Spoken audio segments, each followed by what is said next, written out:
Kita beralih ke informasi selanjutnya, Saudara. Memasuki akhir jabatan penjabat Bupati Aceh Jaya periode 2022-2023. Dewan Perwakilan Rakyat Kabupaten setempat belum memiliki usulan nama-nama yang akan diusulkan sebagai pengganti. DPRK Aceh Jaya sudah mewacanakan akan mengajukan nama pengganti PJ Bupati sebelum akhir masa pengajuan ke pemerintah pusat.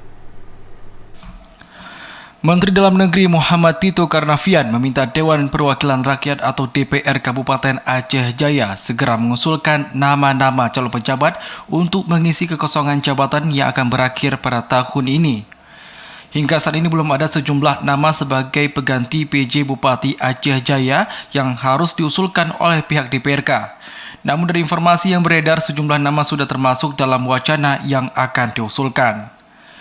Ketua DPRK Aceh Jaya Muslim mengatakan dalam usulan sejumlah nama pengganti pejabat Bupati Nurdin, pihak DPRK akan melakukan rapat bersama dengan para anggota Dewan. Sehingga saat usulan tersebut ada satu kesepakatan dan satu pemahaman dalam mengajukan 3 nama pengganti PJ saat ini. Terkait pengusulan nama PJ Bupati tersebut, pihak DPRK Aceh Jaya sudah menerima surat dari Kementerian Dalam Negeri. Muslim menjelaskan untuk kriteria yang akan diusulkan nanti, setidaknya bisa melanjutkan program-program yang sedang dilakukan oleh PJ Bupati tahun pertama, baik pejabat saat ini maupun dari putra daerah sendiri. Ketua DPRK mengaku dalam usulan nama calon pejabat Bupati Aceh Jaya periode kedua, pihaknya akan diumumkan ke publik siapa saja nama-nama yang masuk ke dalam daftar calon PJ Bupati Aceh Jaya. Ia menyebutkan untuk batas usulan nama PJ Bupati hingga tanggal 20 Juni tahun 2023 mendatang.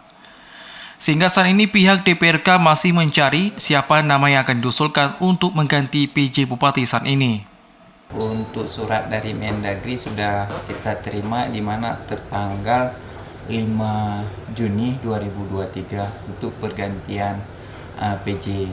Dan kita sendiri untuk saat ini belum melakukan usulan, baru wacana akan melakukan usulan kembali.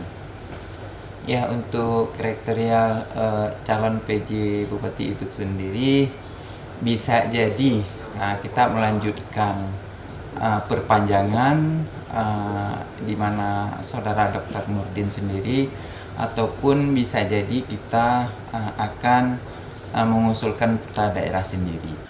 Dalam pengusulan nama-nama PJ Bupati Aceh Jaya untuk tahun kedua, Ketua DPRK menegaskan tidak akan melakukan rapat paripurna, namun pihaknya memastikan nama-nama yang akan diusulkan merupakan orang-orang yang bisa melanjutkan program daerah SAN ini dan bisa membawa perubahan untuk Kabupaten Aceh Jaya yang lebih baik ke depannya.